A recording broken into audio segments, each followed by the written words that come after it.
know him. I know his uncle. He is a Brahmin from my village. He serves in the temple complex of the goddess Tarini and is due to marry the widow Kaveri's daughter soon. Why is he dressed as a woman? He asked the gods. They said nothing. How did this happen? He asked the boy after examining him.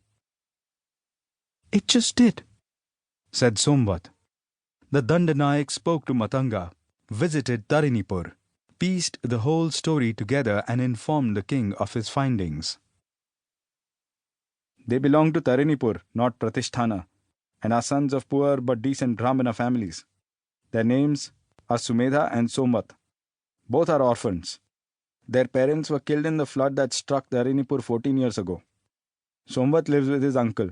Sumedha has no one and is raised by all the Brahmana families collectively, each family taking the responsibility of feeding, clothing, and sheltering him 1 month at a time.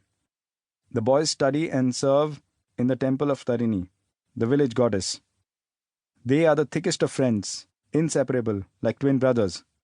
As the years passed, they watched all their friends get married and raise families. Without wives by their side, Sumedha and Somvat were not allowed to perform yagnas and pujas or serve as acharyas.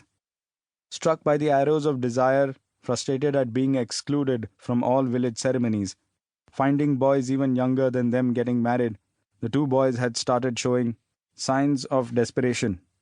They neglected their duties and spent all day looking at the images of apsaras painted on the temple ceilings. The chief priest even overheard them saying that a Chandala wife is better than no wife at all.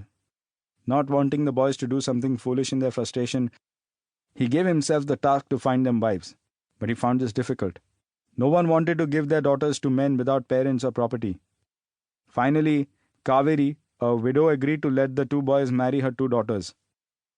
But she had one condition, that they must secure at least one cow for themselves before marriage, thus proving their capability to provide for their wives. Somvat was lucky. Thanks to his uncle's position in the temple, he was chosen to perform niyoga on the wife of Trigartha, the horse herder. The union was successful and it earned the boy a cow. But Somvat refused to get married until Sumedha found a cow too. He was adamant that he and his friend, who had lost parents on the same night, should get wives on the same day.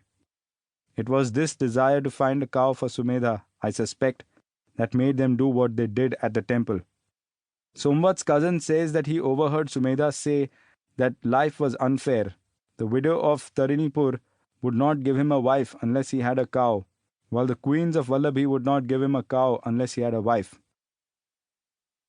Somvat's uncle was summoned to Vallabhi.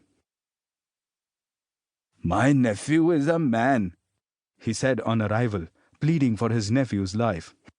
How dare Matanga say he is a woman? Under the influence of the vile Sumedha, he put on a woman's clothes. For that he is guilty. We apologize on his behalf, Rajan. Forgive him. He is a child. He does not share the guile of his friend. The horse herder Trigartha came forward and said, Yes, he is a man. Who better than me to say it? He planted his seed in my wife's body right before my eyes. What a fine specimen of manhood. Why would he want to wear women's clothes? Momentary madness, I think, or a youthful prank whose magnitude they did not fathom. Forgive them, Arya. The chief priest of Tarini's temple was outraged because the sari Somvat draped around him and the jewels he adorned himself with were stolen from the shrine. They have insulted the goddesses. They must be punished. Tarini must be appeased, else she will spread out her tongue and cause a flood to destroy our village once again.